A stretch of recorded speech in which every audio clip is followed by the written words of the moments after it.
This is a project created by William Halstead for his advocacy project discussion, testimony discussion assignment for SWK 6210 Advanced Policy Advocacy at the Yeshiva University Wurzweiler School of Social Work. The professor is Michelle Bialik, and this was recorded on July 23, 2022. The script was written by William Halstead.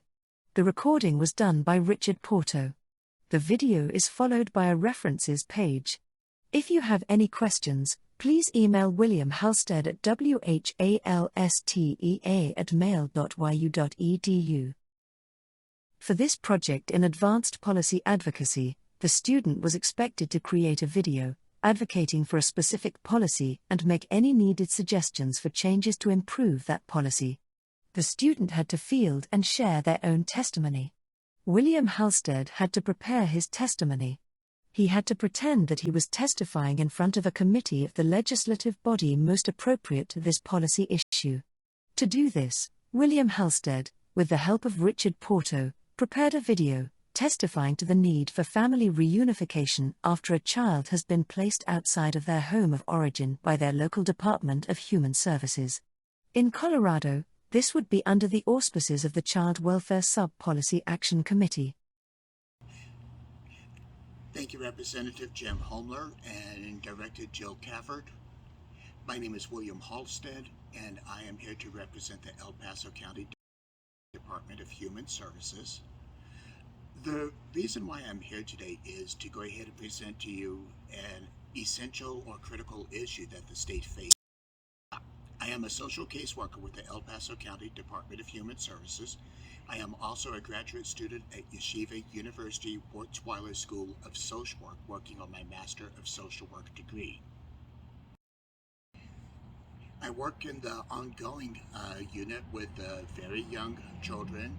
I work with the medically fragile. I also work with children with intellectual developmental delays or disabilities. I am here today to speak to you about the state's goal of reunifying children with their families after they have been placed outside of the family of origin by the Department of Human Services and any of the 64 counties in the state. In Colorado, the state's goal is to maintain family permanency, to try to keep the children in the home if at all possible.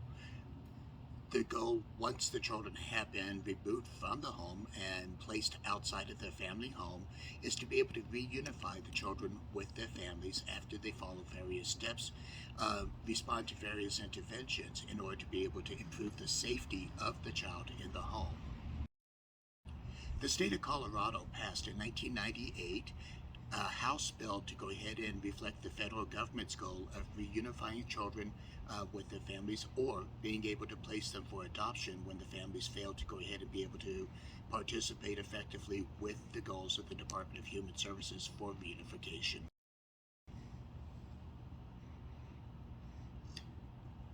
I am also here speaking on behalf of children who may have more difficulty in being able to be reunified with their homes. Research shows that children of color, children of differing abilities, and children that identify as members of the LGBTQIA+ community have a more difficult time of being reunified with their families of origin and are less likely to return to their homes. The Adoption and Safe Family Acts of 1997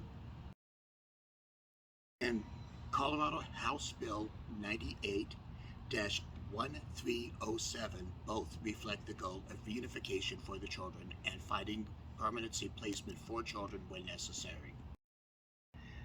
The two ways that this can be done are either to reunite the child with the family of origin, or to be able to maintain the child being able to remain in the home and placing appropriate interventions listed in a safety plan or in a treatment plan to be able to help the families improve the safety and well-being of the child. We are fortunate in the state of Colorado. We have certain resources. We have certain external agencies and organizations that are able to help us be able to meet this state specified goal. We are able to work in conjunction with guardians ad litem and with court-appointed special advocate workers. in order to be able to work for the child's best interest, in order to be able to try to reunify children with their families. We have various non-governmental agencies such as Griffith Centers for Children, the Nehemiah Global Foundation, Colorado Children's Alliance to be able to work with us in being able to secure either permanent placement or reunification for children. Research indicates that children of color, children of differing abilities, and children that self-identify as LGBTQIA are more difficult to be able to reunify, to be able to place back in the family home. For various reasons, they are more difficult to be able to return to the home than white, heterosexual, cisgender Christian families. This is something that has to change. The state needs to work, and the local departments of human services need to work on being able to recruit more foster families, such as African American, Hispanic families, families that reflect differing abilities, such as hearing impairments, visual impairments, and also members of the LGBTQIA plus community in order to be able to serve as foster families for these children to help them be able to develop better coping mechanisms so that they can succeed. Fortunately, we can view these shortcomings as opportunities rather than as bad things. They can present to us challenges, but they present to us opportunities to know, to learn, to grow, and to be able to improve our services in order to be able to support the state's goal of reunification. We know that members of communities of color have for too long been denied equal access to reunification efforts and to various resources and services that may be offered by their local departments. We know that families that are LGBTQIA+ also face these same barriers in order to be able to be reunited with their children, to be able to receive services and help from the Departments of Human Services.